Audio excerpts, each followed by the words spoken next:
ایک حدیث میں آتا ہے کہ صحابہ نے نبی پاک صلی اللہ علیہ وسلم سے پوچھا، اس وقت جب نبی پاک صلی اللہ علیہ وسلم نے بتایا ان القلوب لتصدع کما یصدع الحدید اذا اصابہ الماء، دلوں کو زنگ لگ جاتا ہے جس طرح سے لوہا پانی میں پڑا رہے تو اس کو زنگ لگ جاتا ہے، اسی طرح دلوں کو زنگ لگ جاتا ہے۔ اب زنگ لگ جاتا ہے تو اس کا مطلب کہ نکمے ہو جاتے ہیں، کسی کام کے نہیں رہتے۔ تو صحابہ نے پوچھا ما جلاؤہا یا رسول اللہ صلی اللہ علیہ وسلم، اس کو ٹھیک کرنے کا، اس کو صاف ستھرا کرنے کا کوئی طریقہ ہے؟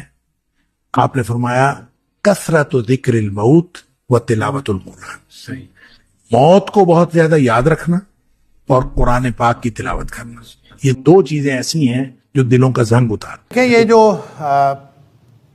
دوسرا سوال یہ ہے کہ آیت الکرسی اور دعا جو ہے وہ فرضوں کے بعد مانگنا ضروری ہے یا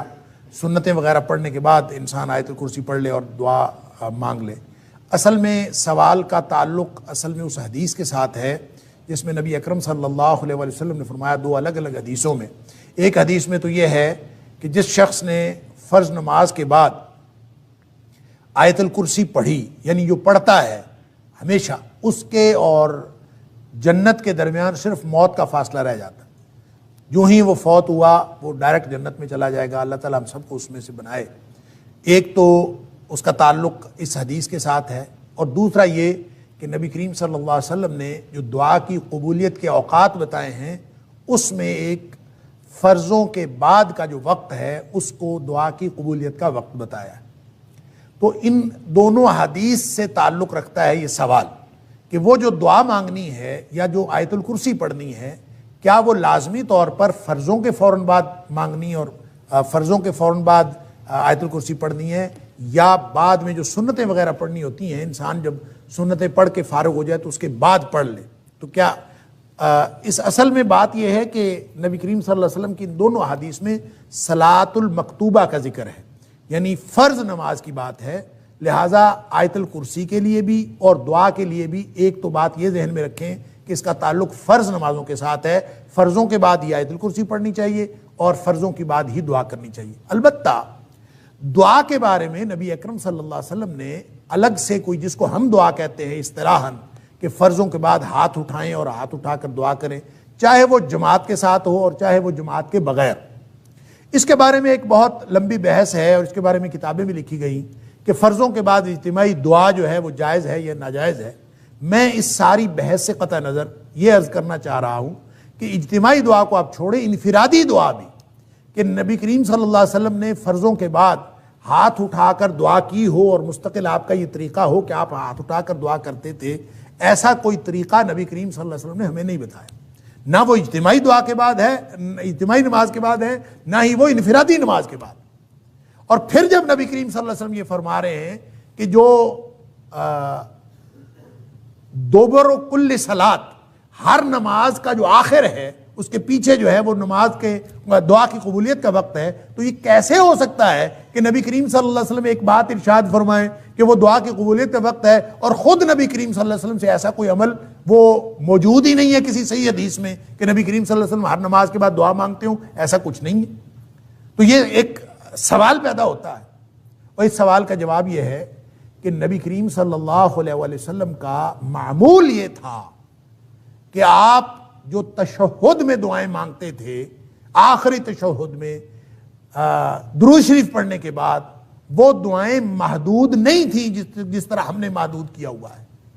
کہ ہم ایک دعا پڑھ لیتے ہیں یا دو دعائیں پڑھ لیتے ہیں اور ہم سمجھتے ہیں بس نماز میں اتنی دعائیں پڑھنی، اس کے بعد دعائیں نہیں پڑھنی۔ وہ جو دوبر کل صلات ہے، یہ بھی اصل میں نماز کا آخر ہے، اور وہاں پہ جو دعا کی جاتی ہے وہ دعائیں مراد ہیں کہ جتنی بھی آپ وہاں دعائیں کریں گے وہ اللہ کے ہاں قبول کے درجے کو پہنچتی ہیں، یہ وعدہ ہے۔ لہذا اس کا مطلب لازماً سلام پھیرنے کے بعد نہیں ہے،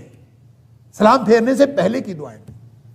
یا پھر وہ دعائیں نبی کریم صلی اللہ علیہ وسلم کا جو معمول تھیں، جو نبی پاک صلی اللہ علیہ وسلم ہر نماز کے بعد مانگتے تھے، جو صبح و شام کے خاص طور پر جو اذکار ہیں، اور باقی جو دعائیں ہیں جو نماز کے بعد نبی کریم صلی اللہ علیہ وسلم کو معمول تھا، اور یہ نماز کی کتابوں میں، حدیث کی کتابیں موجود ہیں، آپ ان کو دعاؤں کو یاد کر لیں۔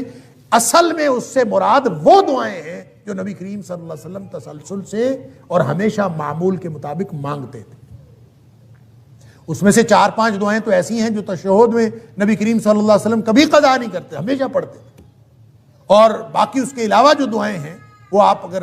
پڑھ لیں تو وہ بھی ٹھیک ہے، وہ بھی اسی کے اندر آئے گا۔ اور اگر آپ اس وقت دعائیں نہیں کرنا چاہتے، اس وقت 2-3 دعاؤں پہ اکتفا کرتے ہیں اور بعد میں دعا مانگنا چاہتے ہیں تو مانگ لیں۔ نبی کریم صلی اللہ علیہ وسلم کے فرمان کا مطلب بہرحال یہ ہے کہ فرض نماز کے بعد دعا کی قبولیت کا وقت ہے، آپ اگر اس میں سے کوئی طریقہ اپنا لیں، چاہے انفرادی طور پر آپ بیٹھ کے بغیر ہاتھ اٹھائے دعا کریں وہ بھی درست ہوگا، اگر آپ ہاتھ اٹھا کے دعا کر لیں وہ بھی درست ہوگا، اگر آپ کبھی اجتماعی طور پر ہاتھ اٹھا لیں، کسی نے کہہ دیا کہ دعا کر لیں تو اس میں بھی کوئی حرج نہیں ہے، کیونکہ ان میں سے کوئی بھی طریقہ نبی اکرم صلی اللہ علیہ وسلم نے خاص نہیں فرمایا۔ البتہ خاص معمول نبی کریم صلی اللہ علیہ وسلم کا وہی ہے جو عام معمول تھا، اس کو اپنانا ضروری ہے۔ اس کے علاوہ اگر کوئی شخص دعا کرنا چاہتا ہے وہ کسی بھی طرح دعا کبھی کر لے تو اس میں کوئی حرج نہیں ہے، لیکن اس کو نبی کریم صلی اللہ علیہ وسلم کا مسنون طریقہ سمجھ کے نہ کرے، اس لیے کہ سنت ثابت ہوتی ہے حدیث صحیح سے۔ حدیث صحیح نہ ہو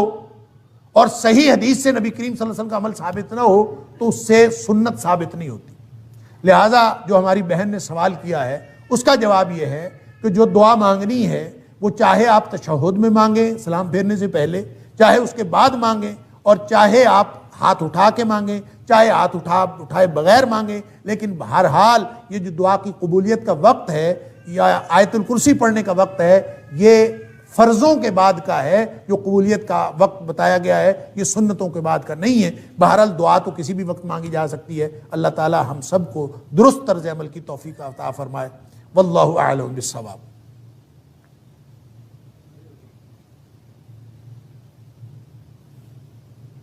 السلام علیکم۔ اکثر میرا سوال بھی دعاؤں کے بارے میں ہی ہے۔ سنت میں کہا جاتا ہے کہ سجدے میں انسان جو ہے وہ اللہ تعالیٰ کے سب سے زیادہ قریب ہوتا ہے، اور اگر ہم کیا نماز کے دوران ہم سجدے میں دعا مانگ سکتے ہیں، یا جو مضمون دعائیں عربی میں ہمیں سمجھائی گئی ہیں یا سکھائی گئی ہیں کیا ہم وہ مانگ سکتے ہیں یا نہیں مانگ سکتے؟ دیکھیں بہت اچھا سوال ہے کہ سجدے میں نبی اکرم صلی اللہ علیہ وسلم فرمایا کہ اقرب ما یکون العبد من ربہ وہو ساجد، کہ انسان جب سجدے کی حالت میں ہوتا ہے تو اللہ کے سب سے زیادہ قریب قربت کی حالت میں ہوتا ہے۔ فَأَكْثِرُوا فِيهِ الدُّعَاء، نبی کریم صلی اللہ علیہ وسلم کا فرمان ہے کہ اس وقت دعائیں کیا کرو۔ اب اس کا مطلب کیا ہے، کون کون سی دعائیں کرنی ہیں؟ کیا انسان ان سجدے کی مسنون دعاؤں کے علاوہ جو نبی کریم صلی اللہ علیہ وسلم سے ثابت ہے اور دعائیں بھی کر سکتا ہے کہ نہیں کر سکتا؟ اور پھر اس کے ساتھ اٹیچڈ ایک اور سوال بھی ہے کہ کیا انسان اپنی زبان میں دعا کر سکتا ہے کہ نہیں کر سکتا؟ اس کے لیے بہرحال ایک موقف تو یہ ہے اور بہت ہی ریئر ہے کہ انسان جتنی مرضی دعائیں کرے، اور فرضوں میں بھی نفلوں میں بھی جس نماز میں بھی جتنی مرضی دعائیں سجدے میں کرنا چاہے۔ فَأَكْثِرُوا فِيهِ الدُّعَاء کا منشا اور مطلب بعض لوگوں نے یہی سمجھا ہے، جو اگرچہ بہت ہی کم لوگ ہیں جو یہ کہتے ہیں کہ اس میں اپنی زبان میں بھی کوئی شخص دعا مانگنا چاہے تو مانگ سکتا ہے، لیکن یہ بات صلو کما رأیتمونی اصلی، نبی کریم صلی اللہ علیہ وسلم کا یہ جو فرمان ہے کہ نماز اس طرح پڑھو جس طرح مجھے پڑھتا ہوا دیکھتے ہو، یہ اس فرمان اقدس کے خلاف ہے۔ نبی کریم صلی اللہ علیہ وآلہ وسلم نے اس بات کی کبھی کسی کو اجازت نہیں دی، اور نہ نبی کریم صلی اللہ علیہ وسلم کے آپ کی موجودگی میں، آپ کی حیات طیبہ میں کسی نے کبھی ایک بھی بات کہیں کسی سے ثابت ہے کہ اس نے فرضوں میں یا ایون نفلوں میں اس نے اپنی زبان میں، کیونکہ نبی کریم صلی اللہ علیہ وسلم کے پاس مختلف زبانیں بولنے والے لوگ تھے، ان سب کو بھی عربی میں نماز پڑھنے کا حکم تھا۔ اس لیے تقاضا یہی ہے نبی کریم صلی اللہ علیہ وسلم کے فرمان کا کہ دعائیں وہی کی جائیں جو نبی کریم صلی اللہ علیہ وسلم نے کی۔ لہٰذا اس میں مختلف جو لوگوں کے موقف ہیں، اگرچہ میں نے عرض کیا کہ لوگ تو اس بات کے بھی قائل ہیں کہ نماز کوئی چھوئی موئی نہیں ہے۔ میں ایک عالم کی بات سن رہا تھا، اس نے کہا کہ نماز کوئی چھوئی موئی نہیں ہے کہ بس ایسے ہی پڑھنی ہے جیسے نبی کریم صلی اللہ علیہ وسلم پڑھی، جیسے مرضی پڑھیں اس میں جتنی مرضی دعائیں کریں۔ یہ بات درست نہیں ہے، اس لیے کہ صلو کما رأیتمونی اصلی، ایگزیکٹ وہ عمل ہوگا، وگرنہ تو پھر صلو صلاۃ کے معنی تو 22 معنی لغت کے اندر آتے ہیں۔ آپ کسی چیز کو بھی صلاۃ کہہ لیں، آپ کہیں کہ اس کا نام نماز میں۔ فَأَكْثِرُوا فِيهِ الدُّعَاء کا آپ منشا اس طرح پورا کر سکتے ہیں کہ آپ انہی دعاؤں کو بے شک بار بار پڑھتے رہیں، اور جتنی مرضی لمبی دعائیں کریں، لیکن وہی کریں جو نبی کریم صلی اللہ علیہ وسلم نے کی ہیں۔ ایک بات۔ دوسری بات یہ ہے کہ وہ دعائیں جو عربی زبان میں ہیں، قرآنی دعائیں ہیں یا دیگر مسنون دعائیں ہیں، وہ آپ فرضوں میں تو بالکل نہ پڑھیں. البتہ نوافل کے اندر اگر آپ پڑھنا چاہیں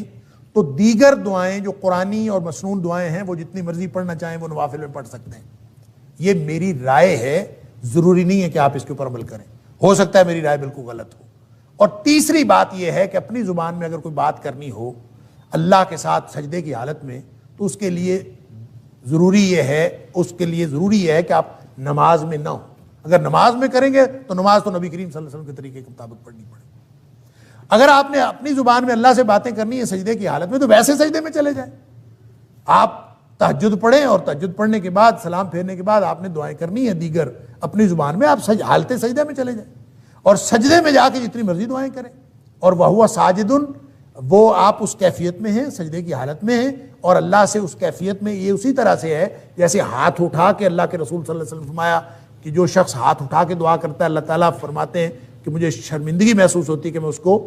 محروم کروں جو دعا وہ ہاتھ اٹھا کے مانگ رہا ہوتا ہے. اسی طرح سجدے کی حالت میں تو آپ وہ حالت پوری کر لیں، سجدے میں چلے جائیں اور سجدے میں جا کے جتنی مرضی دعائیں کریں. لہذا 3 کیفیات ہو گئیں. فرض کے اندر صرف وہ مسنون دعائیں جو نبی کریم صلی اللہ علیہ وسلم سجدے اور رکوع میں کرتے تھے وہی پڑھی جائیں. نوافل کے اندر دیگر مسنون دعائیں اور قرآنی دعائیں بھی پڑھی جا سکتی ہیں. اور اگر اپنی زبان میں دعائیں کرنی ہوں تو اس کے لیے آپ ویسے بغیر نماز کے حالت سجدہ میں چلے جائیں اور دعائیں کریں. یہ 3 کیفیات ہو سکتی ہیں. اور اگر آپ سمجھتے ہیں کہ اس طرح بھی دعا نہیں کرنی، کوئی اور طریقہ آپ سمجھتے ہیں تو کر لیں. نبی کریم صلی اللہ علیہ وسلم سے وہ مسنون دعائیں جو منقول ہیں اس کے علاوہ کوئی دعائیں پڑھنا سجدے کی حالت میں کسی صحیح حدیث میں میرے علم میں نہیں ہے، اور نہ ہی یہ کہ آپ نے کسی کو اجازت دی ہو. لہٰذا آپ یہ کر سکتے ہیں کہ فرضوں میں تو کوئی اور دعا نہ پڑھیں،